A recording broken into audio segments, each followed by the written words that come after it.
بسم اللہ الرحمن الرحیم۔ السلام علیکم۔ آپ صلی اللہ علیہ وسلم نے ارشاد فرمایا، آدمی اپنے دوست کے دین پر ہوتا ہے تو ہر شخص دیکھے کہ اس کا دوست کون ہے۔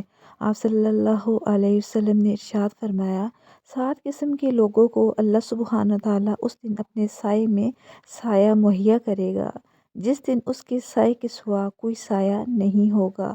ان میں سے ایک وہ آدمی جس نے تنہائی میں اللہ کو یاد کیا تو اس کی آنکھیں بہنے لگی۔ صحیح بخاری۔ آپ صلی اللہ علیہ وسلم نے ارشاد فرمایا، جب تم اللہ تعالیٰ سے سوال کرو تو فردوس کا سوال کرو کیونکہ یہ افضل اور اعلیٰ جنت ہے۔ آپ صلی اللہ علیہ وسلم نے ارشاد فرمایا، اللہ کے نزدیک سب سے زیادہ پسندیدہ دین کا وہی عمل ہے جس پر آدمی ہمیشگی اختیار کرے۔